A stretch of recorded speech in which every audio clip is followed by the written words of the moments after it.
I believe that most of us as children saw, or at least heard of the animated film called A Bug's Life.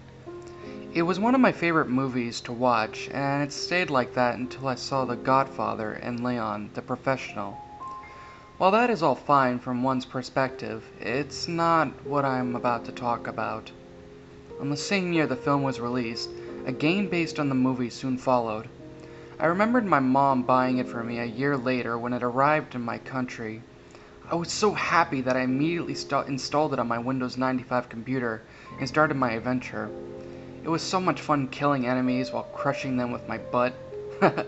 When I remember that part, it always makes me laugh. I remember completing every level and collecting all the achievements, except for one, the final level, my gamble with Hopper. I tried so many times until I eventually gave up and moved on. Now, many years later, I decided to clean up my room, and by a stroke of luck, I found the game again. I began to remember it all, the fun, the time spent on it. It is perhaps the reason why I became a gamer in the first place, but never mind all that. I also remember the final level that I couldn't complete, a good reason why I should have tried it now. I decided to reinstall it on my computer, but an error popped up. The error in short words said that it would only run on Windows 95. I was really disappointed. I even fell into the temptation to go on YouTube and see the ending there. I was about to click search and an idea popped in my mind. Maybe somebody would sell an updated copy of on the internet. I looked at 100 online stores but with little to no success. I searched and searched until I came across a website called GameRom.noname.net. It wasn't very popular, but it seemed to still be in business. It had no animations, and it seemed to have been created with Dreamweaver. As I searched through the list, I couldn't believe my eyes. The description said, "in good condition, and works well on all PCs." I quickly took out my credit card and clicked on it on the Take It button. Afterwards, the unexpected happened. My browser closed in front of me before I could buy it. I reopened it and returned to the site, but was gone. The game had literally disappeared from the search. Confused, I decided to go to bed, wondering what had happened. Since I didn't give out my details, I had no real reason to worry. My money was still in my possession and no purchase was done. Thinking that someone else had bought it before me, I called it a night and went to bed. The next morning, I got up late. My dad entered the room and left me a package next to my television. He told me that a delivery man came this morning and said it was for me. I found it odd since I wasn't expecting anything from anyone, so I opened it. My eyes lit up as gold when I realized what it was. The words, a Bug's Life, were written in the front of the cover, and it was sealed in bubble wrap. I cut it clean with a knife and checked inside for the CD. It was there, but how was it here? I didn't send them my address, so how did they deliver it? It was a tough question to answer, but since I had the game, I may as well give it a shot. I inserted it into the PC, and the download screen appeared. I clicked next for all the requirements and started the download. When it finished, it said, "Download complete." I wasn't only excited that I had fully downloaded it without any errors, but that no Restart Now option was suggested. There was only a bottom saying, "Lunch," so I clicked on it and said to myself, "Let this nostalgia begin." For being an updated version, little to nothing had changed. The same catchy tune was playing, but it was a teeny bit distorted, but I pressed on anyways. The training level was your suggested option to click. I clicked the Enter key to sharpen up my skills. Like the original, Mr. Soil was my guide through the entire level. The difference was that he looked a little bit more shaken than usual. Was he afraid of something? No enemies would be present until I got to the end, so why did he look like he didn't want to be there? Another odd thing I noticed was that when you throw a berry, it leaves a red stain on the ground. This was an updated version, so I should have expected something different, but not as different as the next part. When I collected all the tokens and got to the upper platform with the mushroom and leaf, I discovered a new feature. Collect the grain and spell my name was normal, but collecting stronger berries made me wonder. When I fired a blueberry, the red puddle on the ground was larger, and it was even larger than when I used a green berry. When I got the gold one, I fired it at the enemies with a touch from the berry that exploded. Blood flew above Flick and even landed on his face. The same thing happened when I tried to jump or squish them with my butt. This was surely a different version, but I couldn't complain since I had to relive my childhood. At the end of each level, Flick would congratulate you if you completed all the achievements, but his unusual sound files were gone and were replaced with different ones. The one for the grain originally said, "having too much grain," but now it said, "later they'll come in handy." The one for your name, which gave you an extra life, usually said, "F-L-I-K," spells Flick, that's me. Instead it said, "another life, another opportunity." Finally, the gold achievement, which is earned by killing all of your enemies, must have said, "well, alright," but now it said, "can we find more of these?" To this point, I began asking myself if this was a hack of some sort. I exited the game and tried to go online to ask. Unfortunately, my internet was down and there was nothing better to occupy my day, so I decided to see what had changed. Level 1 was my only other option, so I entered. The level started out normally, with Dot as my guide. She led me to where I needed to go, like I did in the past. I would usually ignore her when exploring on my own. Looking around, I found Flick's invitation. I jumped in it, since it collected grain and killed my enemies as if I had a gold berry. I said to myself, "let's do this." I honestly wish I didn't. The enemies didn't just die, they were being sucked in. Some of them even tried to run away as I saw their bodies being reduced to piles of separate parts. There was so much blood underneath Flick that whenever he walked, he would seem to leave red footprints in his path. Another thing that disturbed me a lot was that when you used a flying flower, you would spin endlessly and you could kill most of your enemies. However, they didn't just spin and die. They instead began to turn on themselves from both sides. The upper body turned left and the lower body turned right. They would do this until they would eventually split in two. It was graphic, but all seemed quiet for the next levels. The only thing I noticed was that Flick's blue skin was turning whiter by each chapter. I was honestly thankful that all remained the same for the next levels, but my luck soon ended. When I arrived in the Clover Forest, all began to break apart. In this level, I had to gather all the bird parts, but it wasn't that simple to witness all the cutscenes. I remember the one where Manny would perform the trick and transform his wife into one of the pieces you needed, but it didn't end there this time. What would happen is that Gypsy would enter a box of noodles, and from it, a part would pop out. In this version, Gypsy would enter the box as usual, but instead of her husband saying his famous words, Rosie came from above with the spike-filled board. She descended and, with one push, she shoved it inside the box. For a moment there was silence. Blood came out from underneath the box and the bird part popped out, all colored in red. Unfortunately for me, the cutscene didn't end there. The scene then cut to black and reappeared soon after. We see Rosie and Manny having a conversation. "Now we can be together forever," he said. Rosie then grabbed his face and they began to kiss. Soon after, the cutscene moved to Rosie's feet, and with one of her sharp legs, she then shoved it into his chest. Manny couldn't move, and he looked like he was going to die at any second. "I don't think so." He then fell to the ground dead. She opened his belly and turned around. With a foul yell, she laid her eggs into the body. The corpse was getting fatter and fatter, and when it was full, she moved to the mouth. Flick just smiled menacingly at this point, as if he was a master and Rosie the apprentice. When I regained control of the ant, I went to the box and see if there was some life left in it. In the original, Gypsy would be calling Manny to get her out, but in this nightmare, no noise made itself present. I tried to regain my sanity by leaving the place as fast as I could. I accidentally fell in a chasm, and there is where I met Helmick. Like the original, he said, "It's okay, you can jump on my tummy." Maybe something remained normal after that. As I jumped on him, the caterpillar exploded into 100 pieces. I almost felt sick as I saw a brain hop in the distance. This was too much for anybody to take. Seeing these characters all die made me uncomfortable. I went to see Francis and Slim, where the final part of the bird awaited me. As I expected, Francis used Slim as a stick, but hits the part too hard and the Slim breaks in two. Then Francis says, "Is this good, Master?" I grabbed the final part and ignored what followed. This game was so beautiful. What man mad cast a spell upon it? I cursed my superior curiosity for choosing to continue. The next part involved getting into the entire Girl Scouts to help me fly the bird. You would do this by climbing up a tree and finding them. I would always end up falling back to the bottom of the level.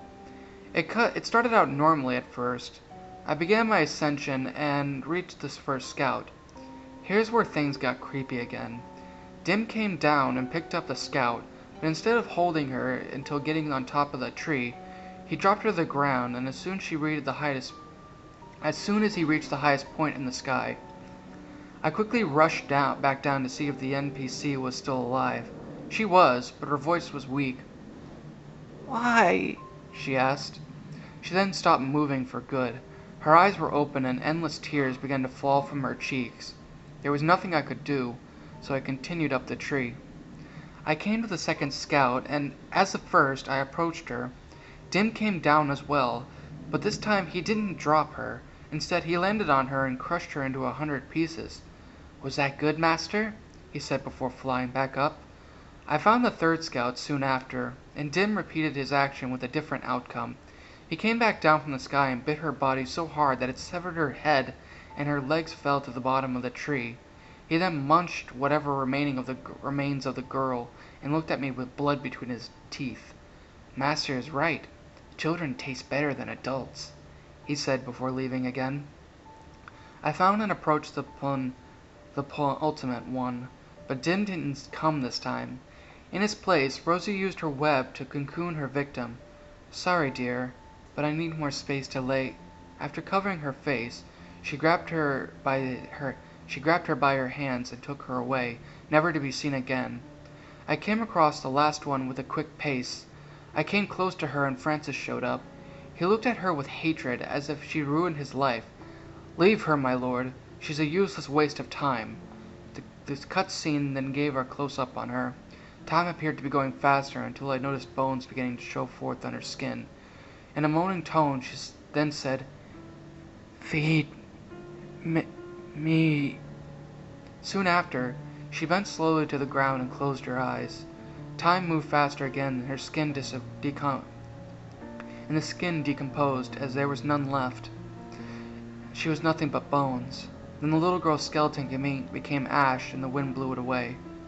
I got to the top and climbed on the bird, only to encounter the final horror of this level. Dot's head was impaled on a pike, and Francis attached it on the bird's head. There was also Rosie and Dim, just standing there, waiting only for my arrival. When I stepped forward, they all bowed, and the level ended. This was so intense that my heart almost stopped beating. The next level only added to the nightmare. It was a boss fight. Molt was a straightforward boss. He would charge at you, but when you change directions, it would slip and it takes its time to follow you again. It would sound easy, but for the achievements, it would be tricky. The fight, on the other hand, was different. The grasshopper didn't follow me, but held his arms in front of his head. He said, "Please don't hurt me." I almost felt sorry for him if he wasn't the villain, but at this point, I began to wonder who was who. There was also another particular thing I noticed. In this level, I didn't have my berries, but I fought with my arms. There were no tokens and no other enemies in the level. It was just Molt and I, ready for showdown. I approached him slowly, fearing that this was a trap. It wasn't. I punched him 6 times, and after every punch, he begged me to stop even more. When he reached half his health, Flick punched him right in the eyes. Having his knuckles smaller than the grasshopper's eyes, he punched him in both, and they popped immediately. Green liquid came out, and Molt fell to his knees. Holding his hands, he pleaded and prayed even more for mercy. Flick gave him none. When his health bar was empty, Flick punched him in the gut. It was so strong that it penetrated into the other side. The grasshopper fell to the ground, broken. His tongue was licking the floor, and Molt didn't have the strength to pull it back into his mouth. He closed his eyelids and waited for the cold embrace of death to take him. "Come, my disciples, and feed. The ants from behind the leaves all came rushing to the corpse, eating whatever they could. Some even fought for certain parts, and others who kept their sanity looked in disgust. "I'm coming for you, Hopper." I didn't know what to think. Molt was defeated, but I didn't enjoy it. The internet was still down, and I began to wonder if completing the last level was worth it. I continued on and begun level 13, or Anthill 2, as the zone was called. The level's name would always be Grasshopper's Leaves, and the object was to rescue Ada from Hopper, but it wasn't. Instead, the name was Grasshopper's Die, and the objective was to rescue your victim. As I started the level, it looked similar to the one I beat a long time ago, rescuing Ada by using a berry shooter seed. However, the level was strange. For instance, Tuck and Roll spoke normally, and I understood every word. They were also colored differently. They looked like mimes with their black and white features. Their eyes were empty, and I felt as if they were looking at me wherever I walked. I knew at this point I was getting paranoid, but I arrived too far to quit now. I will defeat Hopper, and I will finally win the game. I remember this level being hard since there were no gold berries, so you were stuck with the standard red berries until you had to grow a certain plant to destroy enemies for good. The level was filled with grasshoppers, and since there were no other berries, I couldn't kill them with my red ones. In this version, however, I didn't have to. Every time I approached a grasshopper, they would tremble in fear, even if I couldn't hurt them. One thing I almost forgot to mention was that Flick looked so pale in this level that it was almost blinding. Anyway, I had collected all the tokens and rescued Ada. It wasn't scary until the screen faded to black to return me from the main menu. But it didn't. Instead, a cutscene played. I found it odd since I didn't complete all my achievements before the level, but the words were, "Congratulations, bonus movie clip earned." I clicked the spacebar and waited for the show to begin. It started off showing Flick rescuing Ada and giving him a hug. The killer ant simply smiled, and after a few seconds, he grabbed her by the arm and pushed her behind a rock. He left his grin present as he too disappeared behind the rock. "Flick, what are you doing?" she asked. "Enjoying my prize, no?" he said before several screams of agony were heard. The screen faded to black, and it reappeared with Ada in front of the screen. She too was now corrupted like Tuck and Roll. Her skin was gray and her eyes were black. Then Flick came behind her. "What must I do, master?" He petted her on the head and bit her antenna off. She didn't scream for the pain inflicted, or rather for that matter. "I need you to fly me to the skies and fast. We need to finish what has been started," he said. Who was he referring to? I must have surely missed an important cutscene or something. I didn't care at this moment. I wasn't about to replay any of the levels, so I moved on. I came to the level before the last one and entered. In this part, I had to fly in the sky with the help of Ada and lead Hopper to the bird's nest. Everything looked the same except for the color of the characters, but something gruesome would happen when I flew too high. When I got too close to the sky, Flick's arms would detach from his body. As the rest of his body would fall to the ground, Ada would follow and pick him up from his legs. If he got too high again, the legs would detach and she would pick him up by the torso, and so on until only the head without antennas was left. Flick would swear hard every time it happened, and sometimes he would call the princess a strumpet. This part was a little hard since you had to worry about the bugs doing the same effect on you, but I progressed and finished the level with the head and one antenna left. At long last, we arrived at the moment of glory. While still in doubt of progressing, it was midnight and I could take whoever had to come. Like the one before the fight, the words of the title and the objective changed a little. Rather than eliminate Hopper and save your colony, it simply said, "Sacrifice Hopper and preserve the cult."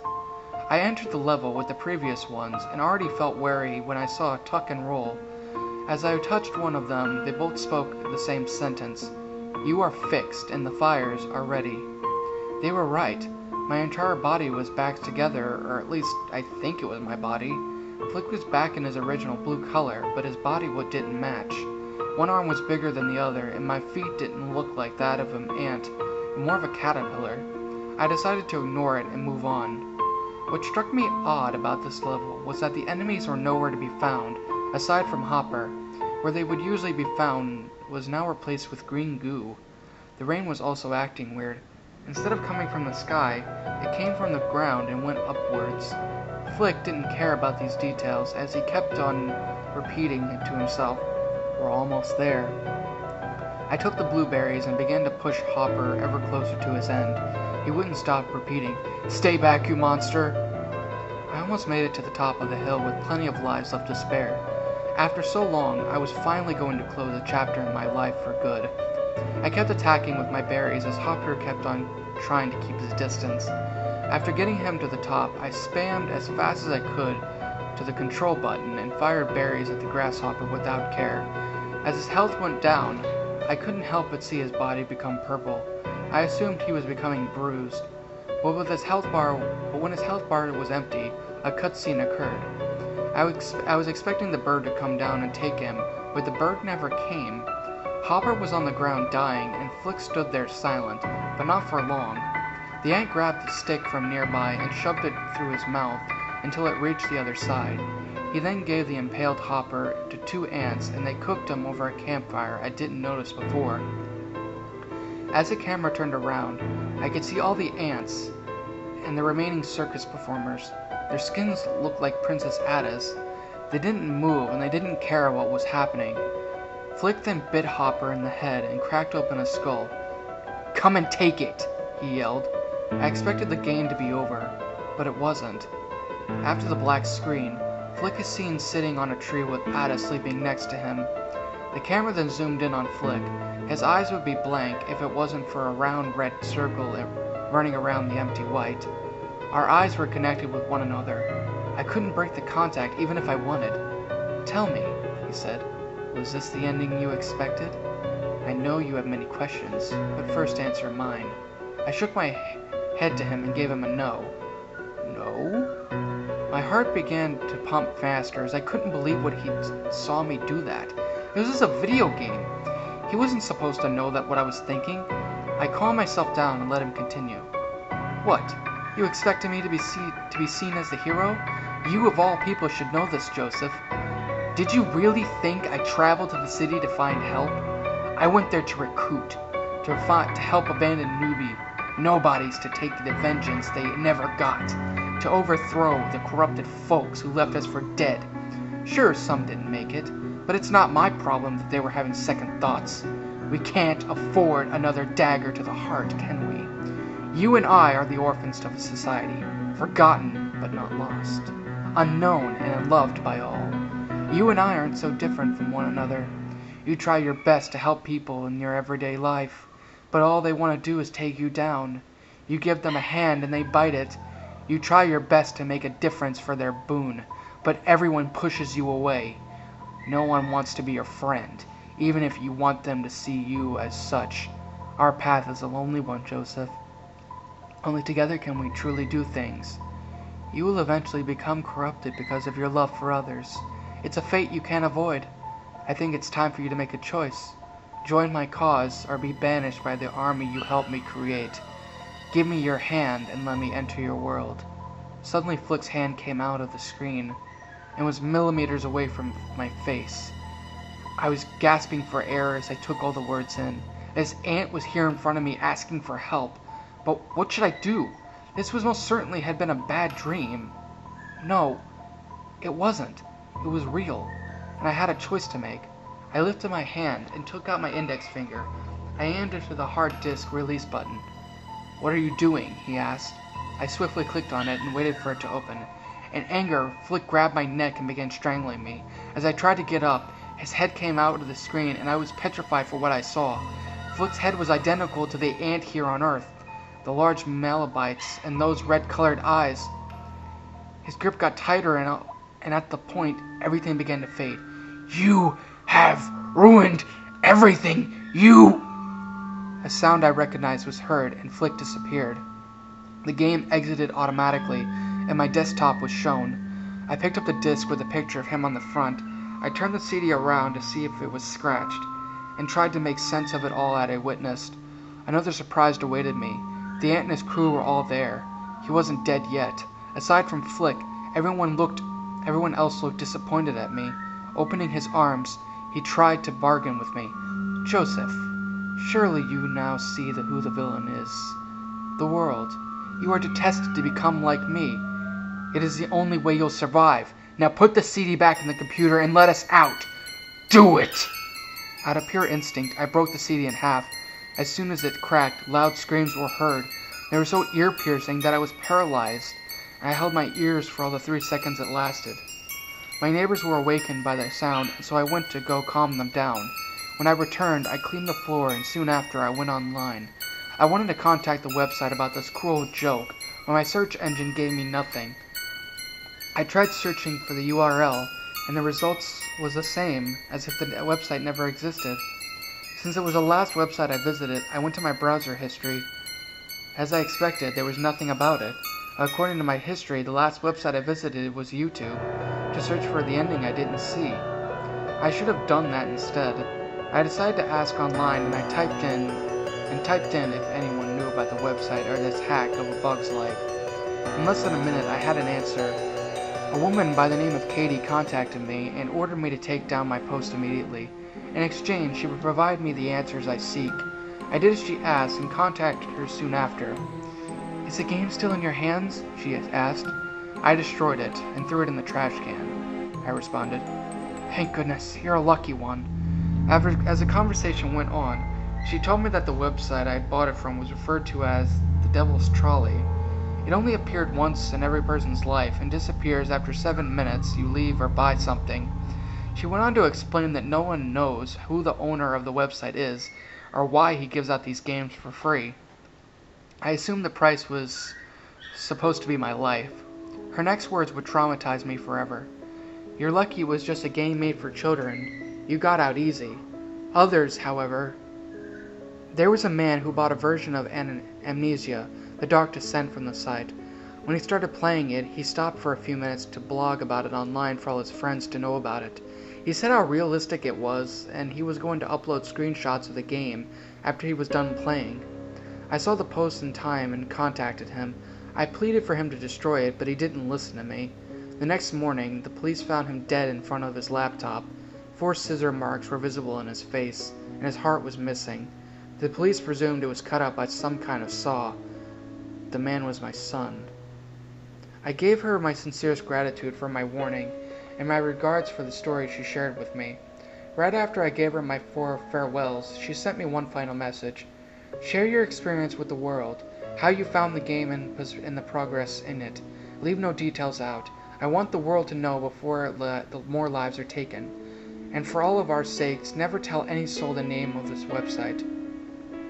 That was the last time I ever heard from Katie. She never spoke to me again. I decided to fulfill her words, for I had nothing to lose, and that's why you're reading this.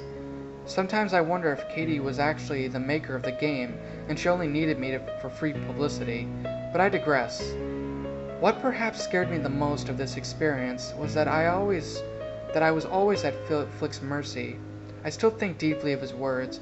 How will I eventually become him? He was right. I am exactly like him. I want to help others gain their wishes, but they all hate my presence. Maybe by destroying the disc, I saved the world. Or maybe I gave up on a once-in-a-lifetime opportunity. Maybe Flick felt sorry and may have even cared about me. After all, he did want me to join his cult. But I'll let you be the judge of that, and I'd better like it.